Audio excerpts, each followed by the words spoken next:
গল্প বলি এসো। বাংলাদেশের স্বনামধন্য লেখক হুমায়ূন আহমেদের হিমু সমগ্র প্রথম খণ্ডর মধ্যে থেকে একটা গল্প তোমাদের পড়ে শোনাচ্ছি। গল্পের নাম ময়ূরাক্ষী। গল্পের দ্বিতীয় পর্ব আজ পাঠ করব। তাহলে শুনতে থাকো। যদি ভালো লাগে আমার পাঠ তাহলে একটা লাইক দিয়ে দিও, কমেন্ট ও শেয়ারও করতে পারো। আর যারা সাবস্ক্রাইব করনি এখনো তারা অনুগ্রহ করে সাবস্ক্রাইব করে নাও। তাহলে শুরু করি। ফুপু বললেন, তুই যাবার আগে তোর ফুপার সঙ্গে কথা বলে যাবি। তোর সঙ্গে নাকি কি জরুরি কথা আছে। No problem. আর রিঙ্কির সঙ্গে কথা বলার সময় জামাই লম্বা কি বেটে এ জাতীয় কোনো কথাই বলবি না। বেটে লোকেরা যে জ্ঞানী হয় এই কথাটা ঠিক কায়দা করে বলবো? তোর কিছুই বলার দরকার নেই। ঠিক আছে, ঠান্ডা পেপসি টেপসি থাকলে দাও। তোমরা তো কেউ পান খাও না, কাউকে দিয়ে 3টা পান আনাও তো। রিঙ্কির সঙ্গে দেখা করতে গেলাম। এই মেয়ে 9-10-এ পড়ার সময় রোগা ভোগা ছিল, এখন দিন দিনই মোটা হচ্ছে। আজ অবশ্যই সেরকম লাগছে না, ভালোই লাগছে। মনে হচ্ছে এর চেয়ে কম মোটা হলে তাকে মানাতো না। কি রে, ক্লাস 1 একটা বর জোগাড় করে ফেললি? কনগ্রাচুলেশন। রিঙ্কি অসম্ভব খুশি হলো। অবশ্যই প্রায় সঙ্গে সঙ্গে ঠোঁট উল্টে বলল, ক্লাস 1 বর না ছাই, ক্লাস 3 হবে বড়জোর। মেয়েদের আমি কখনো খুশি হলে সেই খুশি প্রকাশ করতে দেখিনি। একবার একটা মেয়ের সঙ্গে কথা হয়েছিল। সে ইন্টারমিডিয়েটে ছেলে মেয়ে সবার মধ্যে ফার্স্ট হয়েছে। আমি বললাম, কি খুকি, খুশি তো? সে ঠোঁট উল্টে বলল, হুম, বাংলা সেকেন্ড পেপারে যা পুয়োর নাম্বার পেয়েছি, জানেন মার্কশিট দেখে কেঁদেছি। রিঙ্কিরও দেখি সেই অবস্থা। খুশিতে মুখ ঝলমল করছে, অথচ মুখে বলছে ক্লাস 3। হিমু ভাই, ও কিন্তু দারুণ শর্ট, মনে হয় কলিং বেল হাত দিয়ে নাগাল পাবে না। আমি অত্যন্ত খুশি হবার ভঙ্গি করলাম। খুশি গলায় বললাম, তাহলে তো তুই লাকি। ভাগ্যবতী মেয়েদের বর খাটো হয়, খনার বচনে আছে। যাও, সত্যি খনা বলেছেন, খাটো গাছের পেয়ারা ভালো, খাটো স্বামীর মোম, তারপর আরো কি কি যেন আছে, মনে নেই। বানিয়ে বানিয়ে কি যে মিথ্যে কথা তুমি বলো। এই ছড়াটা তুমি এক্ষুনি বানালে, তাই না? হুম, কেন বানালে বলো তো? তোকে খুশি করবার জন্যে। খুশি করবার জন্য দরকার নেই, আমি এমনিতেই খুশি। সেটা তোর মুখ দেখেই বুঝতে পারছি। বর পছন্দ হয়েছে? হুম, তবে খুব বিরক্ত করছে। বিরক্ত করছে মানে? আজই মাত্র কথাবার্তা ফাইনাল হলো, এর মধ্যে 3বার টেলিফোন করেছে। তারপর বলেছে রাত 11টার সময় আবার করবে। লজ্জা লাগে না? তার উপর টেলিফোন বাবার ঘরে। বাবা সন্ধে থেকে তার ঘরে বসা আছে। আমি কি বাবার সামনে তার সঙ্গে কথা বলবো? লম্বা তার আছে। তুই টেলিফোন তোর ঘরে নিয়ে আয়। আমি কি করে আনবো? আমার লজ্জা লাগে না? আচ্ছা যা, আমি এনে দিচ্ছি। পরে কিন্তু তুমি এই নিয়ে ঠাট্টা করতে পারবে না। আমি তোমাকে আনতে বলিনি, তুমি নিজে থেকে আনতে চেয়েছো। তা তো বটেই। ওই ভদ্রলোক টেলিফোনে কি বলে? কি আর বলবে, কিছু বলে না। আহা, বল না শুনি। উফ, তুমি বড় যন্ত্রণা করো। আমি কিছু বলতে টলতে পারবো না। রিঙ্কি লজ্জায় লাল নীল হতে লাগলো। মনে হচ্ছে সে এখন তার জীবনের শ্রেষ্ঠ সময়টা কাটাচ্ছে। বড় ভালো লাগছে তার দিকে তাকিয়ে থাকতে। রিঙ্কির সঙ্গে আরো কিছুক্ষণ থাকার ইচ্ছা ছিল, থাকা গেল না। ফুফা ডেকে পাঠালেন। ফুফার ঘর অন্ধকার, জিরো পাওয়ারের একটা বাতি জ্বলছে, লক্ষণ সুবিধার না। ফুপার মাঝে মধ্যে মদ্যপানের অভ্যাস আছে। এই কাজটা বেশিরভাগ সময় বাইরেই সারেন। বাসায় ফুপুর জন্যে তেমন সুযোগ পান না। ফুপুর শাসন বেশ কঠিন। হঠাৎ হঠাৎ কোনো বিশেষ উপলক্ষে বাসায় মদ্যপানের অনুমতি পান। আজ পেয়েছেন বলে মনে হচ্ছে। মদ্যপান করছি এরকম মানুষের সঙ্গে কথাবার্তা খুব সাবধানে বলতে হয়, কারণ তাদের মুড, মদের পরিমাণ এবং কতক্ষণ ধরে মদ্যপান করা হচ্ছে তার উপর নির্ভর করে।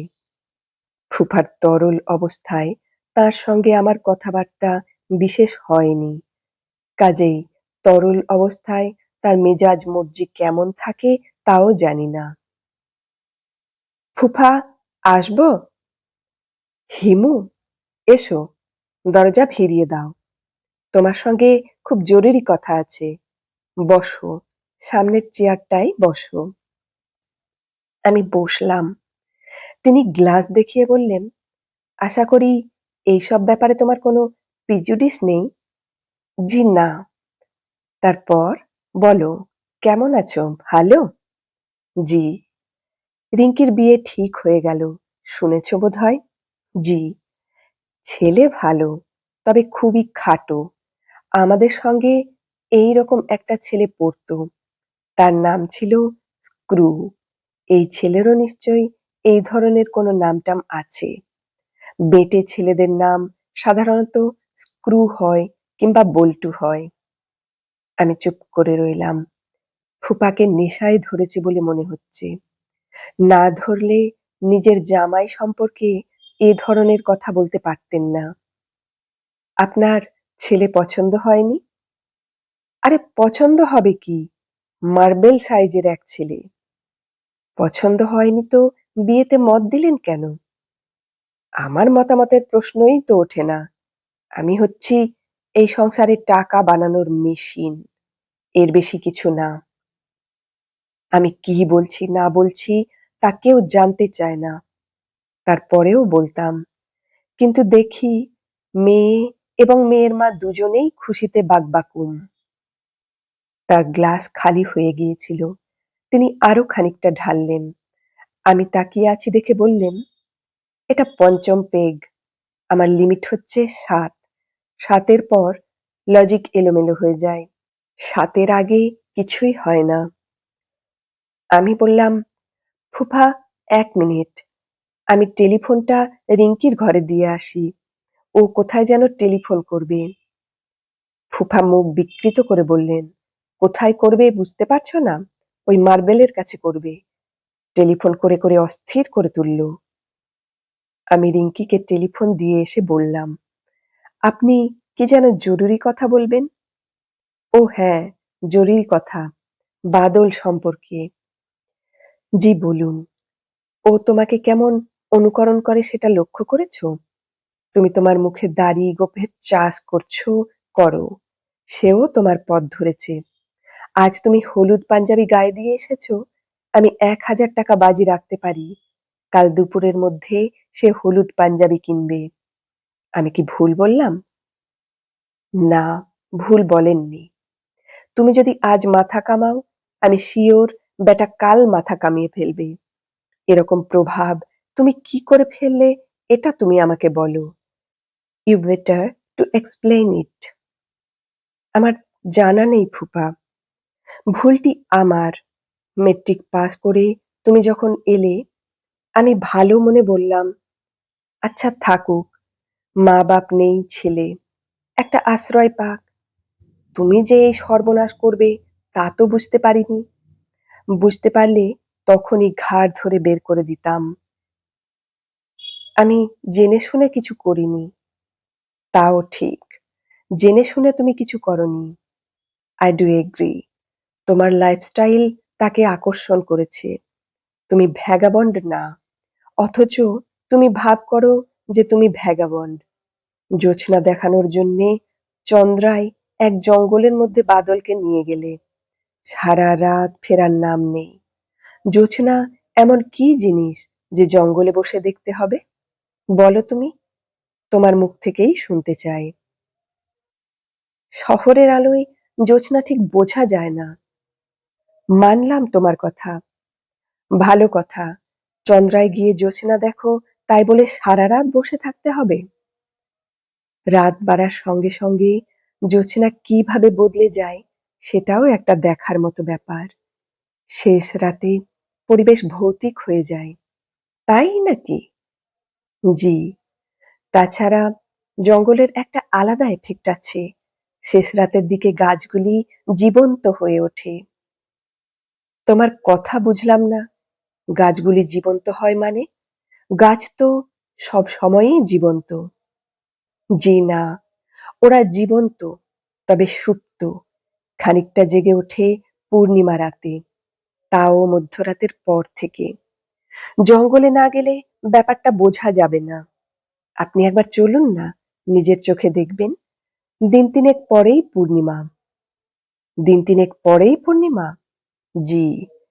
এইসব হিসাব নিকাশ সব সময় তোমার কাছে থাকে? জি। একবার গেলে হয়। বলেই ফুপা গম্ভীর হয়ে গেলেন। চোখ বন্ধ করে খানিকক্ষণ ঝিম ধরে বসে রইলেন। তারপর বললেন, তুমি আমাকে পর্যন্ত কনভিন্স করে ফেলেছিলে। মনে হচ্ছিল তোমার সঙ্গে যাওয়া যেতে পারে। অবশ্য এটা সম্ভব হয়েছে নেশার ঘরে থাকার জন্য। তা ঠিক। কিছু মানুষ ধরেই নিয়েছে তারা যা ভাবছে তাই ঠিক। তাদের জগৎটাই একমাত্র সত্যি জগৎ। এরা রহস্য খুঁজবে না, এরা স্বপ্ন দেখবে না। চুপ করো তো। আমি চুপ করলাম। ফুপা রাগী গলায় বললেন, তুমি ভ্যাগাবন্ডের মতো ঘুরবে আর ভাববে বিরাট কাজ করে ফেলছো। তুমি যে অসুস্থ এটা তুমি জানো? ডাক্তার হিসেবে বলছি, তুমি অসুস্থ। You are a sick man. ফুফা, আপনি নিজেও কিন্তু অসুস্থ হয়ে পড়ছেন। বেশি খাচ্ছেন। আপনি বলছেন আপনার লিমিট ৭। আমার ধারণা এখন ৯ চলছে। তোমার কাছে সিগারেট আছে? আছে। দাও। তিনি সিগারেট ধরালেন। খুক খুক করে কাশলেন। ফুফাকে আমি কখনো সিগারেট খেতে দেখিনি। তবে মদ্যপানের সঙ্গে সিগারেটের ঘনিষ্ঠ সম্পর্ক আছে এরকম শুনেছি। হিমু? জি। রাস্তায় ভ্যাগাবন্ডের মতো ঘুরে তুমি যদি আনন্দ পাও, তুমি অবশ্যই তা করতে পারো। It is your life. কিন্তু আমার ছেলেও তাই করবে তা তো হয় না। ও কি তা করছে নাকি? এখনো শুরু করেনি, তবে করবে। ২ বছর তুমি ওর সঙ্গে ছিলে, একই ঘরে ঘুমিয়েছ। এই ২ বছরে তুমি ওর মাথাটা খেয়েছ। তুমি আর এ বাড়িতে আসবে না। জি আচ্ছা, আসবো না। এ বাড়ির ছায়া তুমি মাড়াবে না। ঠিক আছে। এই বাড়ির ত্রিসীমানায় যদি তোমাকে দেখি তাহলে পিটিয়ে তোমার পিঠের ছাল তুলে ফেলবো। আপনার নেশা হয়ে গেছে ফুফা। পিটিয়ে ছাল তোলা যায় না। আপনার লজিক এলোমেলো হয়ে যাচ্ছে। ফুফার সিগারেট নিভে গেছে। সিগারেটে অনভ্যস্ত লোকজন সিগারেটে আগুন বেশিক্ষণ ধরিয়ে রাখতে পারে না।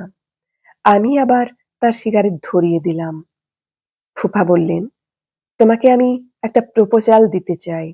অ্যাকসেপ্ট করবে কি করবে না ভেবে দেখো। কি প্রপোজাল? তোমাকে একটি চাকরি জোগাড় করে দিতে চাই। As a matter of fact, আমার হাতে একটা চাকরি আছে। আহামরি কিছু না, তবে তোমার চলে যাবে। বেতন কত? ঠিক জানি না। ৩,০০০-এর কম হবে না, বেশিও হতে পারে। তেমন সুবিধার চাকরি বলে তো মনে হচ্ছে না। ভিক্ষা করে জীবনযাপন করার চেয়ে কি ভালো না? না, ভিক্ষা করে বেঁচে থাকার আলাদা আনন্দ আছে। প্রাচীন ভারতের সাধু সন্ন্যাসীদের সবাই ভিক্ষা করতেন। বাউল সম্প্রদায়ের সাধনার একটা বড় অঙ্গ হচ্ছে ভিক্ষাবৃত্তি। এরা অবশ্যই ভিক্ষা বলে না, এরা বলে মাধুকরী। আমার কাছে লেকচার ঝাড়বে না। ফুফা, আমি কি তাহলে উঠবো? যাও, উঠো। শুধু একটা জিনিস বলো, যে ধরনের জীবনযাপন করছো তাতে আনন্দটা কি? যা ইচ্ছা করতে পারার একটা আনন্দ আছে না? যা ইচ্ছা তুমি কি তাই করতে পারবে? অবশ্যই পারবো। বলুন কি করতে হবে? খুন করতে পারবে? কেন পারবো না? খুন করা আসলে খুব সহজ ব্যাপার। সহজ ব্যাপার? অবশ্যই সহজ ব্যাপার। যে কেউ করতে পারে। রোজ কতগুলি খুন হচ্ছে দেখছেন না? খবরের কাগজ খুললেই দেখবেন। আমার তো রোজই একটা দুটা মানুষকে খুন করতে ইচ্ছা করে। Himu, you are a sick man, you are a sick man. আর খাবেন না ফুপা, আপনি মাতাল হয়ে গেছেন। কি করে বুঝলে মাতাল হয়ে গেছি? কি করে বুঝলে? মাতালরা প্রতিটা বাক্য দুবার করে বলে। আপনিও তাই বলছেন। আপনি বাথরুমে গিয়ে বমির চেষ্টা করুন। বমি করলে ভালো লাগবে। বলেই আমি চেয়ার ছেড়ে সরে গেলাম। বমির কথা মনে করিয়ে দিয়েছি। কাজেই ফুপা এখন হরহর করে বমি করবেন। হলোও তাই। তিনি চারদিক ভাসিয়ে দিলেন। ওয়াক ওয়াক শব্দে ফুপু ছুটে এলেন। তিনি তার সাজানো ঘরের অবস্থা দেখে স্তম্ভিত। ফুপাকে দেখে মনে হচ্ছে তার নাড়ি ভুঁড়ি উল্টে আসছে। হঠাৎ হয়তো দেখব বমির সঙ্গে তার পাকস্থলী বের হয়ে আসছে।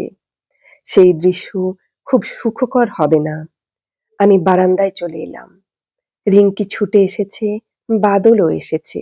ফুফা চিঁচি করে বলছেন, সুরমা, আমি মরে যাচ্ছি। ও সুরমা, আমি মরে যাচ্ছি। বমি করতে করতে কোনো মাতাল মারা যায় বলে আমার জানা নাই। কাজেই আমি রাস্তায় নেমে এলাম। সিগারেট কেনা দরকার। আকাশে মেঘের আনাগোনা। বৃষ্টি হবে কিনা কে জানে। হলে ভালোই হয়। এই বছর এখনো বৃষ্টিতে ভেজা হয়নি। নবধারা জলে স্নান বাকি আছে। সিগারেটের সঙ্গে জর্দা দেওয়া দুটো পান কিনলাম। জর্দার নাম সবই পুংলিঙ্গে। দাদা জর্দা, বাবা জর্দা, মা জর্দা, খালা জর্দা এখনো বাজারে আসেনি। যদিও মহিলারাই জর্দা বেশি খান। কোনো একটা জর্দা কোম্পানিকে এই আইডিয়াটা দিয়ে দেখলে হয়। প্রথমবার ঢোকার সময় ফুফুকে যত গম্ভীর দেখলাম, দ্বিতীয়বারে তার চেয়েও বেশি গম্ভীর মনে হয়। ফুফু কোমরে হাতই দিয়ে দাঁড়িয়ে। কাজের মেয়ে বালতি আর ঝাঁটা হাতে যাচ্ছে। কাজের ছেলেটির হাতে ফিনাইল। ফুফুর কিছুটা সূচিবায়ুর মতো আছে। আজ সারা রাতই বোধহয় ধোয়াধুয়ি চলবে। ফুফু বললেন, তুই তাহলে আছিস? আমি ভাবলাম চলে গিয়েছিস। পান কিনতে গিয়েছিলাম। ফুফার অবস্থা কি? অবস্থা কি জিজ্ঞেস করছিস? লজ্জা করে না? তোর সামনে গিললেও তুই একবার না করতে পারলি না? চাকর বাকর আছে, কি লজ্জার কথা। তুই কি আজ এখানে থাকবি? হ্যাঁ। এখানে থাকার তোর দরকারটা কি? এত রাতে যাব কোথায়? ফুফু শোবার ঘরের দিকে রওনা হলেন। টেলিফোনে ক্রমাগত রিং হচ্ছে। এগিয়ে গেলাম টেলিফোনের দিকে। রিংকির ঘর পর্যন্ত টেলিফোন নেওয়া যায়নি। তার এত লম্বা নয়। টেলিফোন বারান্দায় রাখা। আমি রিসিভার তুলতেই ওপাশ থেকে উদ্বিগ্ন গলা পাওয়া গেল। এটা কি রিংকিদের বাসা? হ্যাঁ। দয়া করে ওকে একটু ডেকে দেবেন। আপনি কে আমি জানতে পারি? এ বাড়ির নিয়ম কানুন খুব কড়া। অপরিচিত লোক যদি রিংকিকে ডাকে তাহলে রিংকিকে বলা যাবে না। আমি এজাজ। আপনি কি মেরিন ইঞ্জিনিয়ার? জি। আমাকে আপনি চিনবেন না। আমার নাম। আপনি কে তা আমি বুঝতে পেরেছি। আপনি হচ্ছেন হিমু ভাই। আমি সত্যি সত্যি চমৎকৃত হলাম। এর মধ্যে রিংকি আমার গল্প করে ফেলেছে। এমন ভাবে করেছে যে ভদ্রলোক চট করে আমার কয়েকটা বাক্যতেই আমাকে চিনে ফেললেন। ভদ্রলোকের বুদ্ধি তো ভালোই। এমন বুদ্ধিমান একজন মানুষ রিংকির মতো গাধা টাইপের একটি মেয়ের সঙ্গে জীবন কি করে টেনে নেবে কে জানে। হ্যালো, হ্যালো, লাইন কি কেটে গেল? না, কাটেনি। আপনি কি হিমু ভাই? হ্যাঁ। রিংকি বলেছে আপনার নাকি অলৌকিক সব ক্ষমতা আছে। কি রকম ক্ষমতা? প্রফেটিক ক্ষমতা। আপনি নাকি ভবিষ্যতের কথা বলতে পারেন। আপনি যা বলেন তাই নাকি হয়। আমি চুপ করে রইলাম। এই জাতীয় প্রসঙ্গে এলে চুপ করে থাকাই নিরাপদ। হ্যাঁ, না, কিছু বললেই তর্কের মুখোমুখি হতে হয়। তর্ক করতে আমার ভালো লাগে না। হ্যালো, হ্যালো, লাইনটা ডিস্টার্ব করছে। হ্যালো, হিমু ভাই, বলুন, আপনি কি দয়া করে একটু রিঙ্কিকে, ওকে তো দেয়া যাবে না। ও আশেপাশে নেই। বাবার সেবা করছে। উনি অসুস্থ। অসুস্থ? কি বলছেন? সিরিয়াস কিছু? সিরিয়াস বলা যেতে পারে। বলেন কি? আমি আসবো? আমি কয়েক মুহূর্ত দ্রুত চিন্তা করে বললাম, আসতে অসুবিধা হবে না তো? না, না, অসুবিধা কি? আমার গাড়ি আছে। আকাশের অবস্থা ভালো না। ঝড় বৃষ্টি হতে পারে। হোক, বিপদের সময় উপস্থিত না থাকলে কি করে হয়? তা তো বটেই। আপনি এক্ষুনি রওনা না হয়ে ঘণ্টাখানেক পরে আসুন। কেন বলুন তো? এমনি বললাম। ঠিক আছে, ঠিক আছে। আপনার কথা অগ্রাহ্য করব না। যেসব কথা আমি শুনেছি, মাই গড! আপনি দয়া করে আমার সম্পর্কেও কিছু বলবেন। মাই আর্নেস্ট রিকোয়েস্ট। আচ্ছা বলবো। হিমু ভাই, তাহলে রাখি। আর আমি যে আসছি এটা রিঙ্কিকে বলবেন না। এটা সারপ্রাইজ হবে। আমার টেলিফোন ব্যাধি আছে।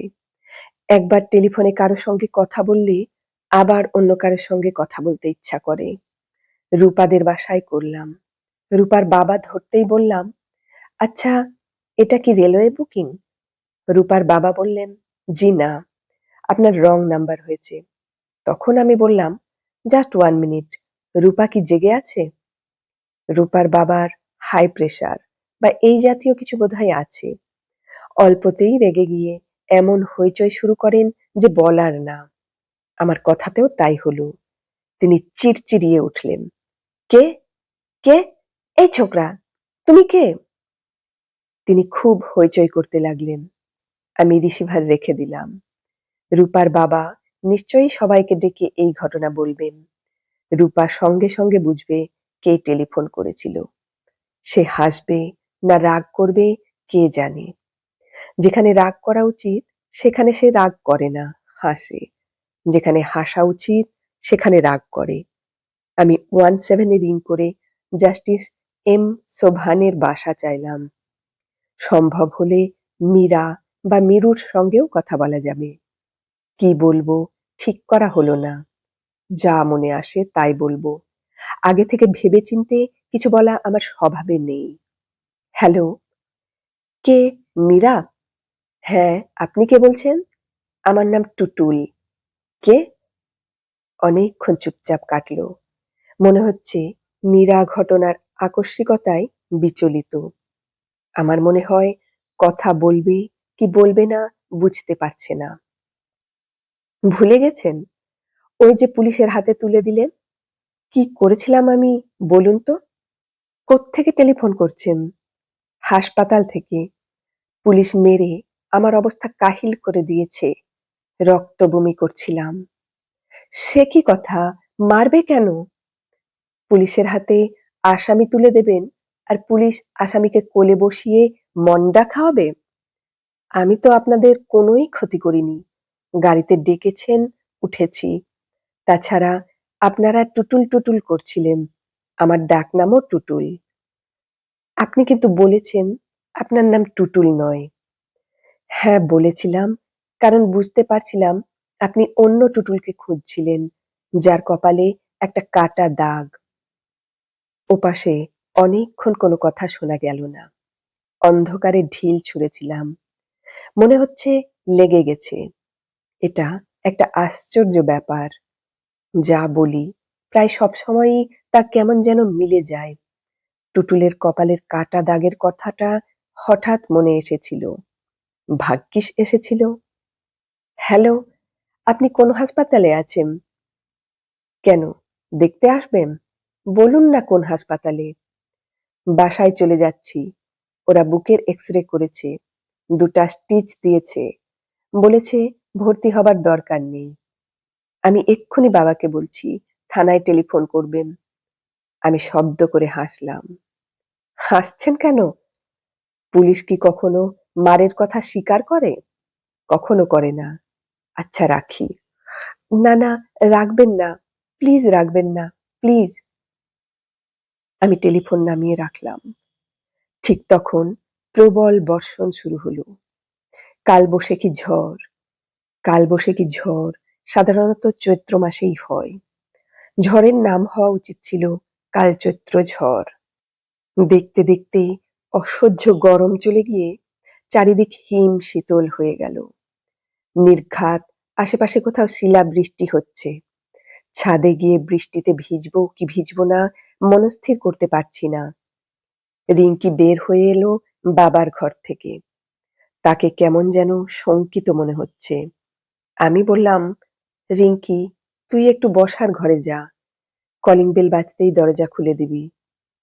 রিঙ্কি বিস্মিত গলায় বলল, কেন? তোর জন্যে একটা সারপ্রাইজ আছে। রিঙ্কি নিচে নামার সঙ্গে সঙ্গে কলিং বেল বাজলো। আমার মনটাই অন্যরকম হয়ে গেল। ঝড় বৃষ্টির মধ্যে দেখা হোক দুজনের, দীর্ঘস্থায়ী হোক এই মুহূর্ত। রিঙ্কি দরজা খুলেছে। না জানি তার কেমন লাগছে। আমি বাদলের ঘরে ঢুকে শুয়ে পড়লাম। নদীটাকে আনা যায় কিনা দেখা যাক। যদি আনতে পারি, ওদের দুজনকে কিছুক্ষণের জন্য এই নদী ব্যবহার করতে দেব। হিমু ভাই, তুই কি এখনো জেগে আছিস? হুম, রাতে আমার ঘুম হয় না। বলিস কি? ঘুমের ওষুধ খায়, তাতেও লাভ হয় না। 10 মিলিগ্রাম করে ফ্রিজিয়াম। আজ খেয়েছিস? না, আজ সারা রাত তোমার সঙ্গে গল্প করব। গল্প করতে ইচ্ছা করছে না। আয়, তোকে ঘুম পাড়িয়ে দিই। ঘুমোতে ইচ্ছা করছে না। আজ ঘুমিয়ে থাক, কাল গল্প করব। ঘুম আসবে না। বললাম, ঘুম এনে দিচ্ছি। নাকি তুই আমার কথা বিশ্বাস করিস না? কি যে বলো, কেন বিশ্বাস করব না? তুমি যা বলো তাই হয়। বেশ, তাহলে চোখ বন্ধ কর। করলাম। মনে কর তুই হেঁটে হেঁটে যাচ্ছিস। চৈত্র মাসের কড়া রোদ। হাঁটছিস শহরের রাস্তায়। হ্যাঁ, এখন তুই শহর থেকে বেরিয়ে এসেছিস। গ্রাম। বিকেল হচ্ছে। সূর্য নরম। রোদে কোনো তেজ নেই। ফুরফুর বাতাস। তোর শরীর ঠান্ডা হয়ে এসেছে। হুঁ। হঠাৎ তোর সামনে একটা নদী পড়ল। নদীতে হাঁটু জল।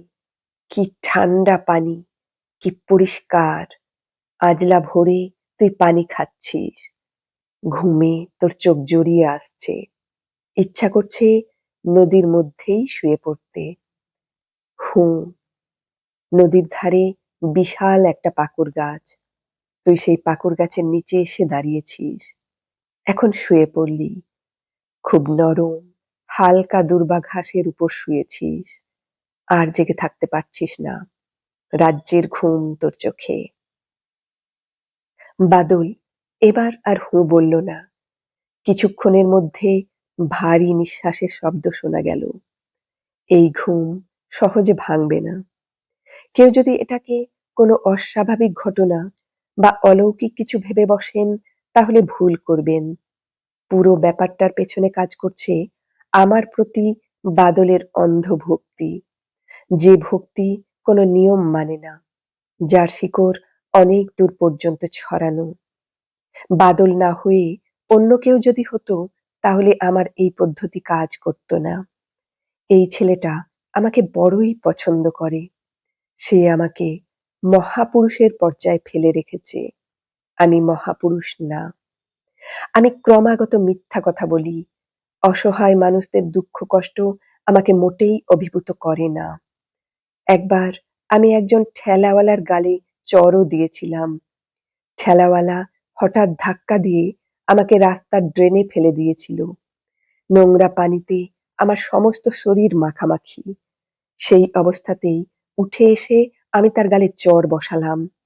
বুড়ো ঠেলাওয়ালা বলল, ধাক্কা দিয়া না ফেললে আপনি গাড়ির তলে পড়তেন। আসলেই তাই।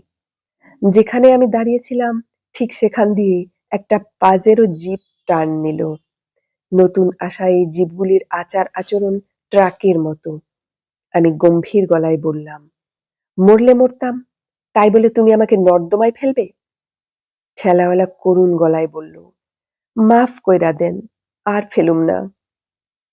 আমি আগের চেয়ে রাগী গলায় বললাম, মাফের কোনো প্রশ্নই আসে না। তুমি কাপড় ধোবার লন্ড্রির পয়সা দেবে। গরিব মানুষ, গরিব মানুষ, ধনী মানুষ বুঝি না। বের করো কি আছে। অবাক বিস্ময়ে বুড়ো আমার দিকে তাকিয়ে রইল। আমি বললাম, কোনো কথা শুনতে চায় না। বের করো কি আছে। মাঝে মাঝে মানুষকে তীব্র আঘাত করতে ভালো লাগে। কঠিন মানসিক যন্ত্রণায় কাউকে দগ্ধ করার আনন্দের কাছে সব আনন্দই ফিকে। এই লোকটি আমার জীবন রক্ষা করেছে। সে কল্পনাও করেনি কারোর জীবন রক্ষা করে সে এমন বিপদে পড়বে। যদি জানতো এই অবস্থা হবে, তাহলেও কি সে আমার জীবন রক্ষা করার চেষ্টা করত? বুড়ো গামছায় মুখের ঘাম মুছতে মুছতে বলল, বুড়ো মানুষ, মাপ কইরা দেন। টাকা পয়সা কিছু তোমার কাছে নেই? যে না, কাইলেও কোনো টিরিপ পায় নাই, আইজও পায় নাই। যাচ্ছ কোথায়? রায়ের বাজার। ঠিক আছে, আমাকে কিছু দূর তোমার গাড়িতে করে নিয়ে যাও। এতে খানিকটা হলেও উসুল হবে। আমি তার গাড়িতে উঠে বসলাম। বৃদ্ধ আমাকে টেনে নিয়ে চলল। পেছন থেকে ঠেলছে তার নাতি কিংবা তার ছেলে। এই পৃথিবীর নিষ্ঠুরতায় তারা দুজনই মর্মাহত। পৃথিবী যে খুবই অকরুণ জায়গা তা তারা জানে না। আমি আরো ভালোভাবে তা জানিয়ে দিচ্ছি। রাস্তায় এক জায়গায় ঠেলাগাড়ি থামিয়ে আমি চা আনিয়ে গাড়িতে বসে বসেই খেলাম। তাকিয়ে দেখি বাচ্চা ছেলেটির চোখ মুখ ক্রোধ ও ঘৃণায় কালো হয়ে গেছে। যে কোনো মুহূর্তে সে ঝাঁপিয়ে পড়বে আমার উপর। আমি তার ভেতর এই ক্রোধ এবং এই ঘৃণা আরো বাড়ুক তাই চাচ্ছি। মানুষকে সহ্যের শেষ সীমা পর্যন্ত নিয়ে যাওয়া সহজ কথা না। সবাই তা পারে না। যে পারে তার ক্ষমতাও হেলাফেলা করার মতো ক্ষমতা না। বুড়ো রাস্তার উপর বসে গামছায় হাওয়া খাচ্ছে। তার চোখে আগেকার বিস্ময়ের কিছুই আর এখন নেই। এক ধরনের নির্লিপ্ততা নিয়ে সে তাকিয়ে আছে। আমি চা শেষ করে বললাম, বুড়ো মিয়া, চলো যাওয়া যাক। আমরা আবার রওনা হলাম।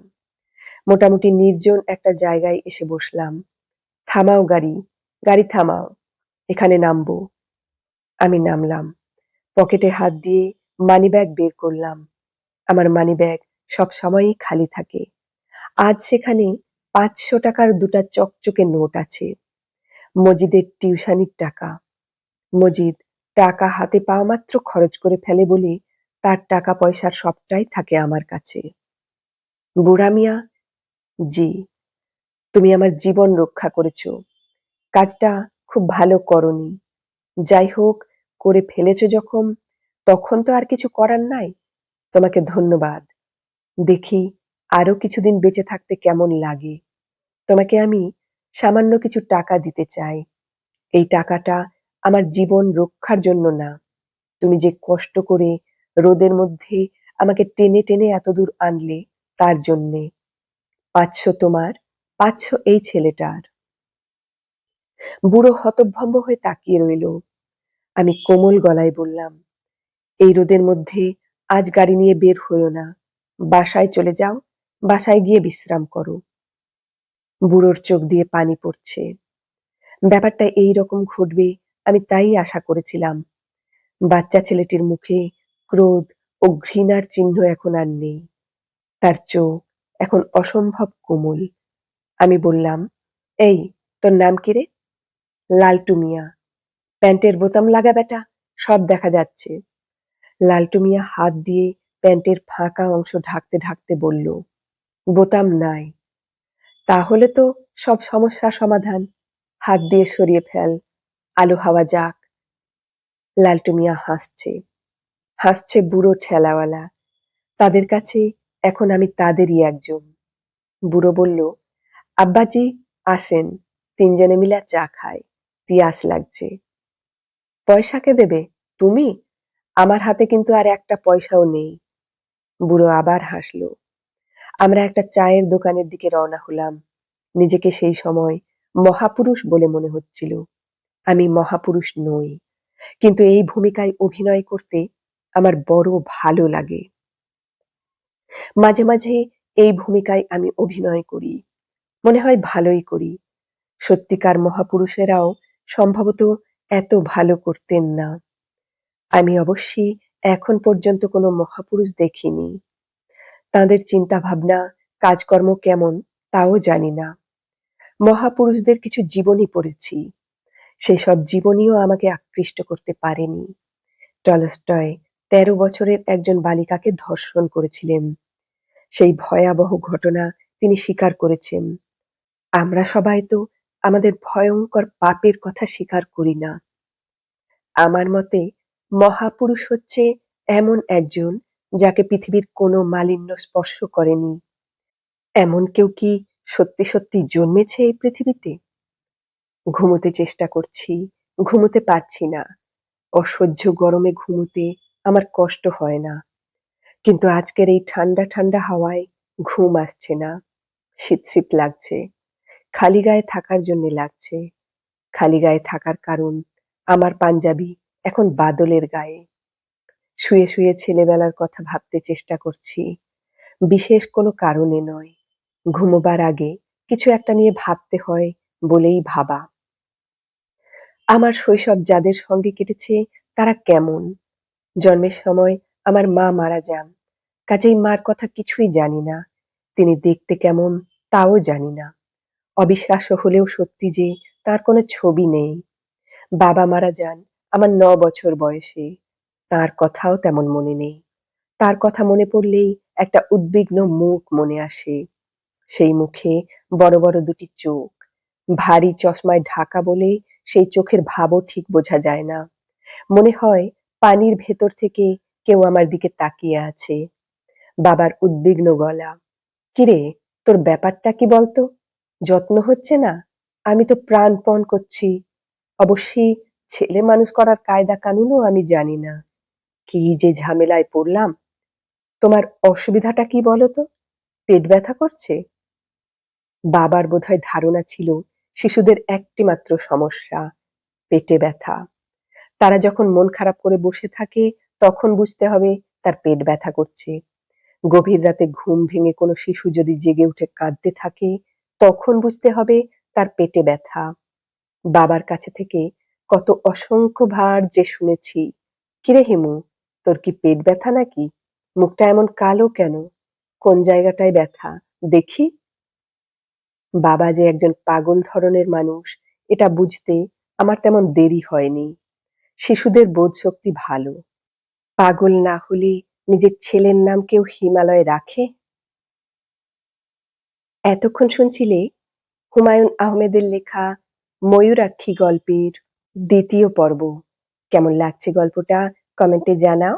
ভালো লাগলে একটা লাইক করে দিও। আবার আসবো এর পরের পর্ব নিয়ে। ভালো থেকো সবাই। আজ আসি।